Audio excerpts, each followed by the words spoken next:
All right, so good afternoon. Thank you, everybody, for joining us for today's RealityWorks session on employability skills. We have Mary Johnson with us. She is our sales rep from RealityWorks, and she's kind of on the call today to help with any miscellaneous questions that we might have about the program that that Cassie may not be able to help with. And then our featured presenter today is Cassie Carpenter. She's from Teutopolis High School, and she's their new business teacher. She's not new to teaching, but this is a new position for her. And she's been actually using the employability skills program through RealityWorks through this past semester with the new Explore ERCA class. That is a career exploration class in Effingham County. With a great group of kiddos, and she's been really utilizing the employability skills platform with those students, and I'm really excited to kind of hear how that's going. She has some great feedback from her students, and obviously she's going to tell us how the system works and her thoughts on how easy or not easy it is to run the system and track the student assessments.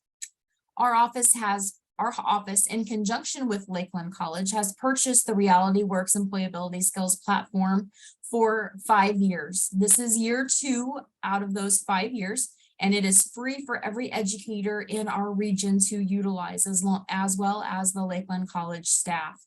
So we are very appreciative of Lakeland partnering with us to purchase this, purchase access to this system, and to make sure that all of our students have the opportunity to learn valuable employability skills to make them work and college ready upon graduation. So without further ado, I have to make sure everybody sees Courtney Conlon with our office. She is new. She started this summer with the EFE's office, and she's our events coordinator. So you will have seen Courtney's name on the emails, and we hope that you guys will all have an opportunity to meet Courtney in person if you haven't met her already. Courtney, you want to say hi? Hi, everybody. I know most of you, I think I've met, a few of you I've not, but I know I've seen you guys either in a meeting or at the Construction Trades Expo. But if I don't know you or if I've not seen you, I look forward to meeting you guys. Awesome. Thank you. All right, Cassie, we will turn it over to you. I do believe I've enabled screen sharing if you'd like to kind of walk us through how you use the program with your students and some of your thoughts on how easy it is or not.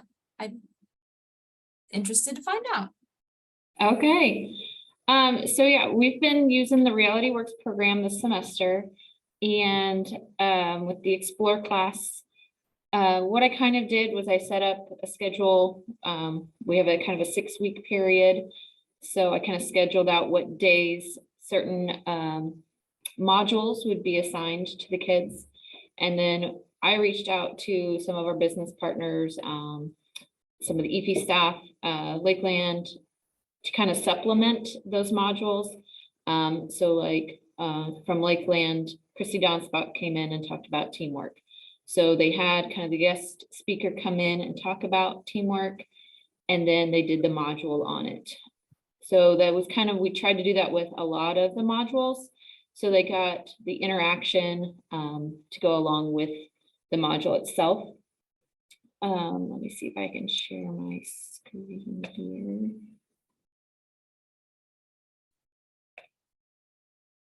Okay.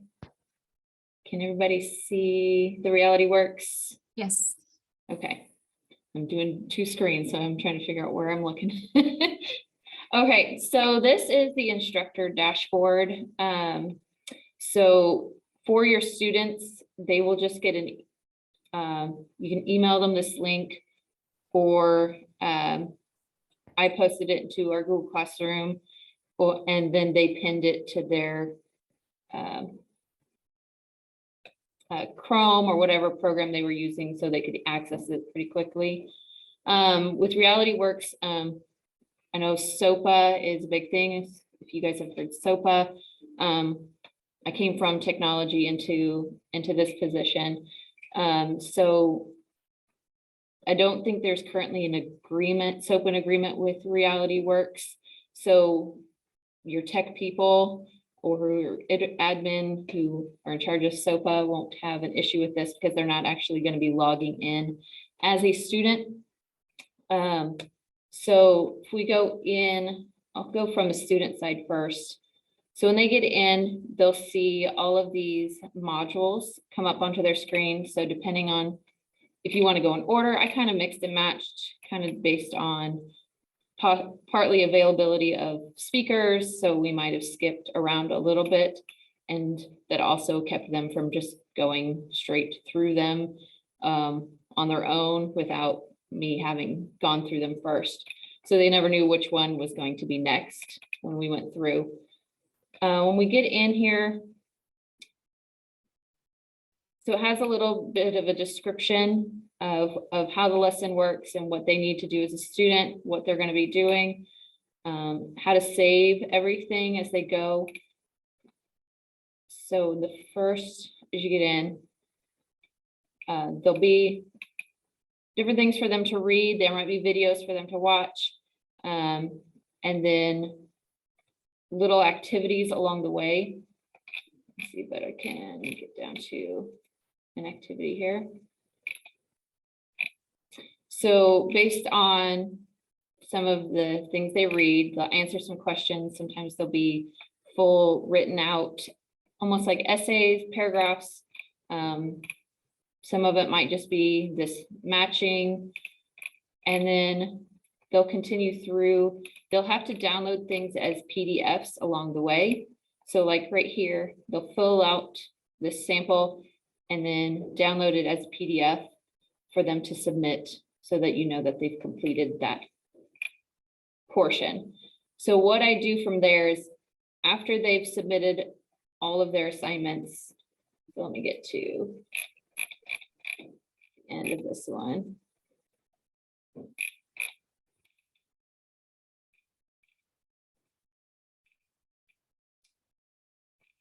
So what they'll do is they'll enter their student ID. And for us, we've just been having them enter their name and then the email of who they're sending it to, their instructor. And then they have the 3 PDFs to attach for this module. They email that in to me, and then I can check off, verify that they've done them. And then I go into this spreadsheet that is supplied by RealityWorks. I added the student names at top so that I could keep track, and I just put an X when I received that assignment. Now, if I've read through and saw that they didn't fill it out to completion, or they just kind of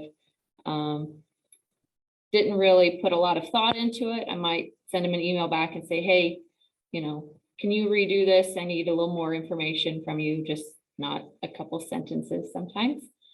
So that part, now the kids don't really like this part of it because it doesn't save their work as they go. So as they do these PDFs, they need to download them right away, because when they click to go to the next screen, it won't save this information. But that's also good for the SOPA part where we're not having to have them log in and have that agreement right now. So they don't have to log in. It doesn't save anything as they go, as far as, unless I've done something wrong, but as far as we've been able to do that, it's just kind of a save it as you do it and then turn it in all at once at the end. And let me go back to the instructor dashboard here. The instructor guide kind of goes along with that, gives you that spreadsheet and what you're looking for in each of the lessons, how they send it in, the pre and post checks, all of that is kind of in here. Like I said, this was a download in that instructor, and I just kind of adjusted it to my needs here. Trying to think what else. Talking kind of fast. Any questions so far on some of this? So I have a quick question. Yes. When the students submit the assignments, there was that little box and then they could attach the PDFs. Do they have to use the RealityWorks portal to submit, or could they technically email them to you just with an email and the attachments? They could email me regularly too, that just kind of put everything in one spot so they knew they had 3 assignments they needed to submit. And does that help keep them on track so they don't forget one? Yeah.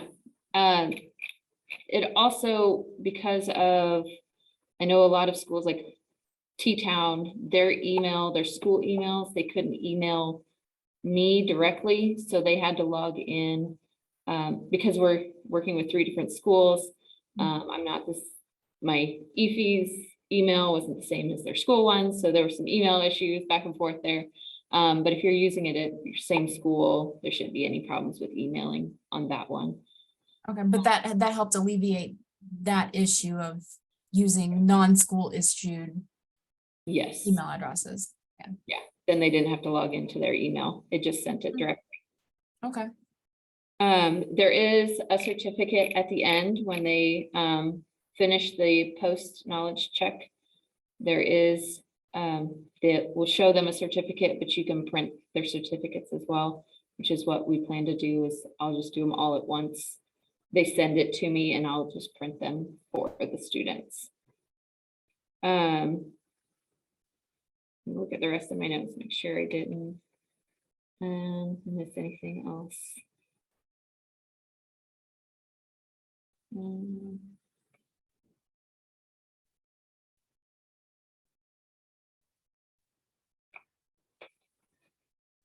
There were a few assignments in there that we had to kind of make do with, because one of them is technology, and it was an Excel lesson. And if your schools are like ours, where they're all Google based, we just had to switch it to Google Sheets. And there was a few little things we had to adjust, but it wasn't anything they couldn't handle. But it kind of, one other thing that the kids did say, one small little annoyance was it didn't have a spell check. So when they were typing things out, they're so used to Google giving them their correct words or fixing their words, it didn't have that, and they're not used to it, which kind of frustrated them, but also made them really read through what they had, which I found kind of funny on their end. But the things that we didn't have that they're so used to now. But I mean, like I said, that just kind of made them more aware of, they kind of knew that these existed. It was just giving them names for these skills and like categorizing them in a way that made sense to the students. But any other questions about it? So Cassie, you're going through most of the 18 of these in about 6 weeks. Is that your goal kind of that you mentioned, or how, or 19, whatever it is? Yeah, so we had 6 weeks of class time to get all of these in. As you can see, not all of the students have finished in that time, but some of them are still working on. I gave them as much class time as I could, but we only have so much time together. So some of them did get assigned as homework, and not all of them have got it turned in yet. They've done a lot. I mean, when we talk about 6 weeks plus guest speakers, plus other things that you guys have done. Yeah. For that. You mentioned real quick the terminology, the verbiage that is used in the RealityWorks system. Is it of a level that your students understand what all the words mean, the terminology? There were a few questions along the way, but for the most part, they've really just dug in and did it. There, like I said, there was a few different lessons that they had questions and we'd kind of go over. But if we kind of had the guest speaker and then I gave them the lesson, they just really did it on their own for the most part. So did you use any of the scenarios as classroom discussion, or was it all independent? We used those as independent, just because we had the speakers coming in and talking about the topics besides. Perfect. But I was getting with the 6 weeks, it was kind of tight to fit it all in with everything we had going on. It would have, you know, we could have skipped a few here and there and just called it good with, you know, the guest speaker, but I really wanted them to get more in depth with each one. So that's why I still had them do each module. What did your kids say about the program? Did they like it? Do you think they learned anything from it? Was it just, I mean, I hate to say this, I mean, was it busy work? It's not. Some of it, I think some of the students definitely weren't huge fans, just because it was more homework. That's why I try to give them as much class time to do it. I think the combination of the guest speakers and the module is better than just the modules themselves. Of course, I don't know, it's just the kids don't want to write a lot, and I think they felt like that's what they were having to do a lot, is do a lot of writing, even though some of it was reflection, some of it was, you know, what would you do in this scenario, and some of them didn't feel like they had enough real world experience to feel like they could be in that scenario. But I think with this being my first time going through it, you know, we can adapt it for the next time around. It just, you know, needed a guinea pig just to kind of see how it went through, you know, and where they got stuck and where we could expand on it for next time. I like how you said that they don't have enough real world experience to identify themselves in that scenario. But the flip side to that is that if this is giving them that exposure before they're in that situation. Right. Yeah, I mean, so I mean, I see the positive and the negative of that. Mhm.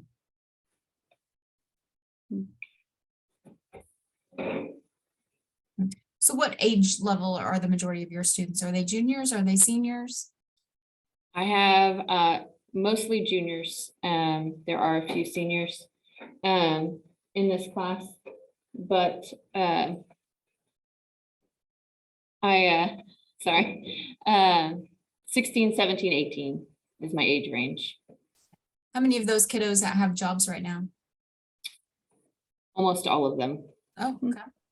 So I think I mean, some of them, it was just babysitting, but almost all of them have a job outside.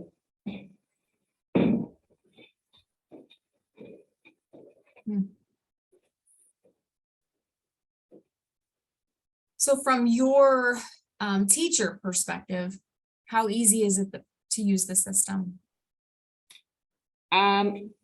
Very, I tell them as long as they have the link pinned where it's easy to find, whether it's in Google Classroom or on their Chrome, it's easy for them to get into. You just tell them what lesson they're doing. They can navigate right to it, run through it. They email you their answers. There is no like answer key, but there's not really needed an answer key. It's almost like you're just verifying that they went through that scenario. There's no guide to say this is what they should have said kind of deal. So I don't really give grades for it. I just kind of check off that they did it and they gave an adequate response. So it's kind of like a you did it or you didn't do it kind of assignment. How long do you think each of those lessons, I know some students are going to be faster than others, but how long were you would you roughly say it took them to do each lesson? Some got it done really quickly, probably about half an hour. Some it took our almost a full class time, hour and 15 minutes to get through a full lesson. And if they put enough thought into it, it might have took them longer. But some of them didn't. And that's when I would just say, hey, you need to redo some of these, put a little more effort into it to get the credit, basically.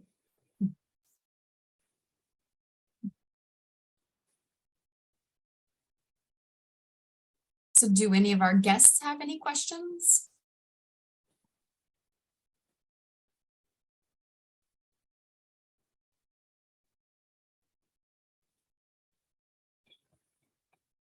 Nope, I'm hearing crickets. So Mary, do you have any additional information that you would like to share about the program?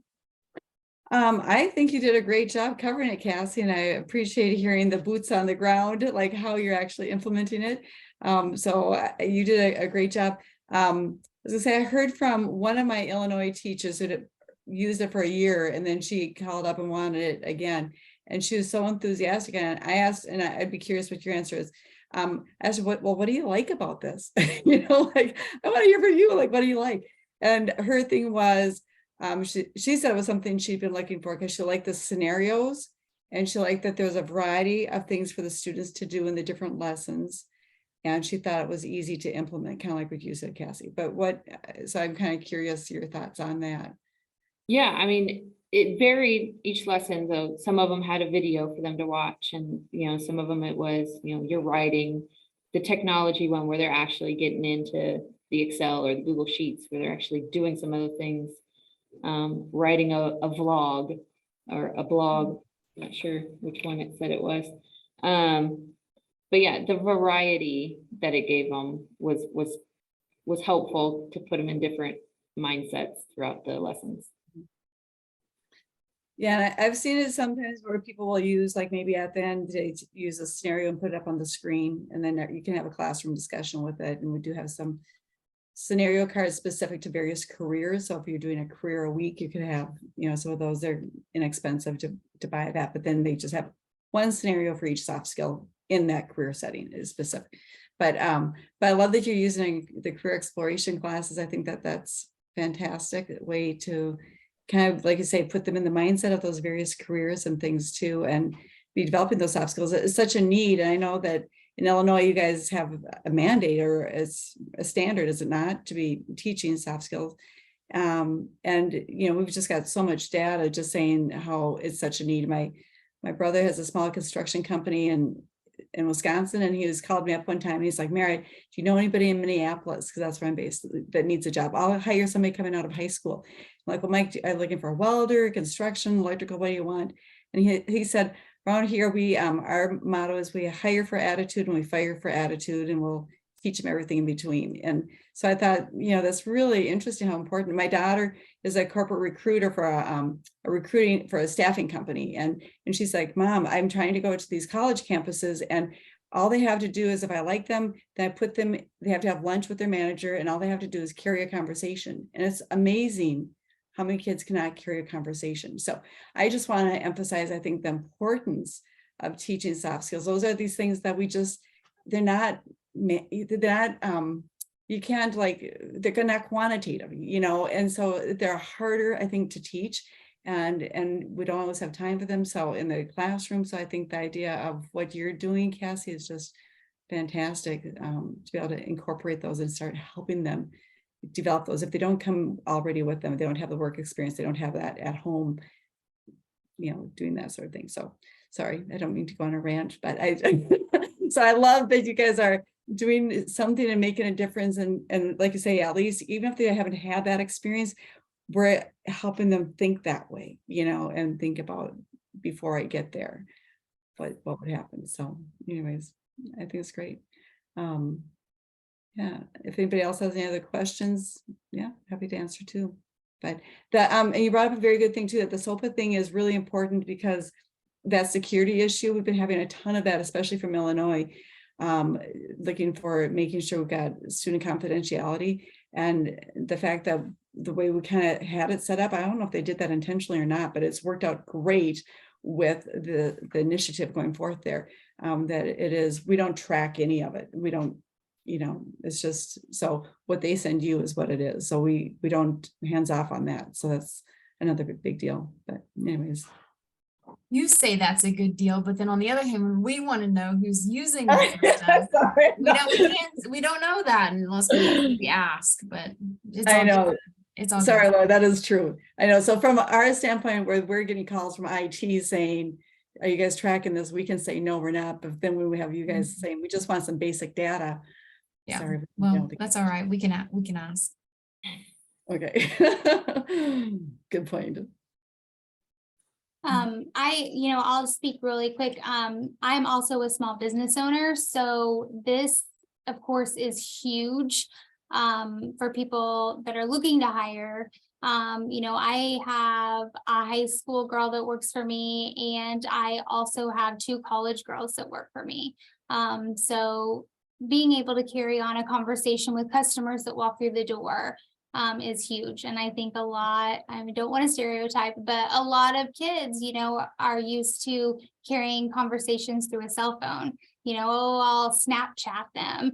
I mean, I'm like, no, pick up a phone and call them, or, whatever. So being able to carry on a conversation, or, just being able to have communication in general with people is huge. Or conflict with a customer or whatever. I know so many small business owner friends, it's so hard for them to be able to find reliable employees right now. So, I think this is huge. So. Yeah, led to a lot of conversations. When we got to the communication, was one of the first ones we did, and talking on the phone, and they would say, yeah, we had this one lady call the store where I worked, and she was like this. And I said, now, like when you call in, how to be respectful, and so it always leads to other conversations. Yeah. Awesome. We've got a question in the chat. Vicki Rasmussen, she works with some special education students that are at the high school level. And she's asking if this would work well for students in special education classes. My initial thoughts, Cassie, you'd probably know more than anybody else. But with it being online, students could work at their own pace. They would probably have to have a certain reading level if they were going to work on this independently. But obviously you could, as an instructor, pick and choose which lessons you might want to do and go over them in class, and then have group discussions. Then every student would be able to see the words and hear somebody else read them, and have those good group discussions on the different topics. Yeah, if you didn't even want to collect their assignments, as long as if you did it as a group, the whole lesson, whole module as a group, you wouldn't necessarily have an individual assignments, and it could work that way too.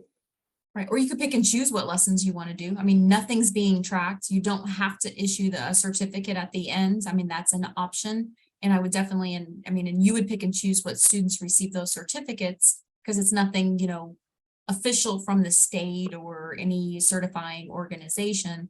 But you could definitely pick and choose, okay, my students need communication because they're on their cell phones and don't know how to talk. So let's just cover the communication lesson in class. And maybe then you wouldn't do negotiating because you don't see your students maybe working in that. You could probably kind of go through and do whichever ones maybe might enhance the curriculum or situations that you're running into with students.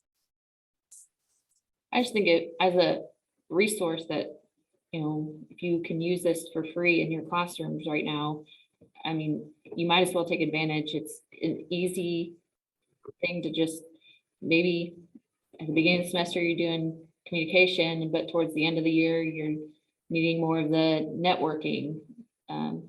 It can be spread out and doesn't have to be done right in line with anything. You could do it on a Friday, as a wind down day or something like that as well. Yeah, communication day or soft skills day or something. So. Yeah, and I think if you're in a class where you have guest speakers, I think it's something that you can kind of coordinate with whatever speaker you have, or if you're going on a field trip, or whatever, you can kind of make this however you want to make it. And Rob, he has a chat. I think we might be able to incorporate this into our co-op classes. Absolutely. How is Lakeland using it, Laura? I have no idea. Yeah, They were invited to participate today. I'm not sure. I know that as Lakeland wanted to be a partner in purchasing this, we did have a lot of discussions around some of their adult education classes and their GED classes, really utilizing the program to kind of upskill those groups of students. But I'm not sure that their college level classes are using the program. Because like I said, I think we designed it more. We had some discussions about the GED students using it. And some of the BNA or welding classes possibly as career prep.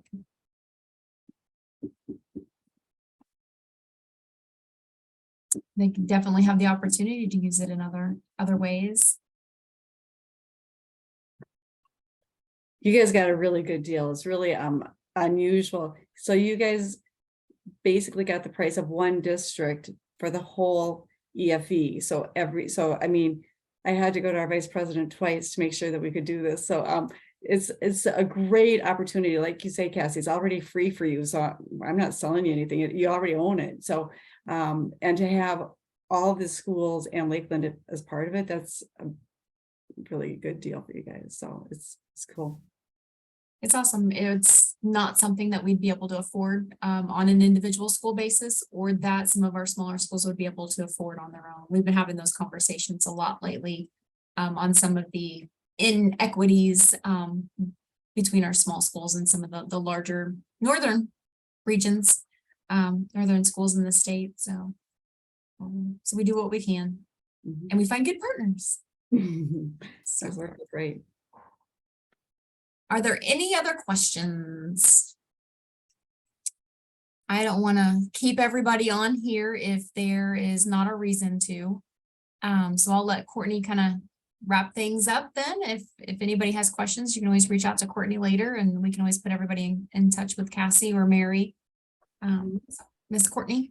Yeah, that is it. That's all we have for today. I am going to, here in a second, post the link for the eval. If you guys will please fill that out.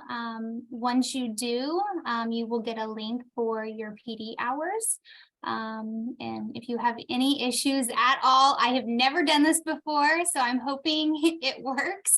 But if you have any issues, send me an email or call the office. We are hoping it works. So but that is it. Mary, Cassie, thank you so much. And if you guys do not have login information, please let us know that as well. I send an email out with instructions on how to do that. But yeah, I think that's it. It dropped the link. Oh yeah, let me drop. I can't stop the Zoom until you drop the link. Let me drop that link. Let me get. Hold on. I have it saved. Sorry, I should have had it copied really quick. It probably still is from when we. Yeah, probably. Okay. I'm not very good with all this technology stuff, guys. Okay, do you guys see it? Yep. Okay. I'm gonna go ahead and stop recording.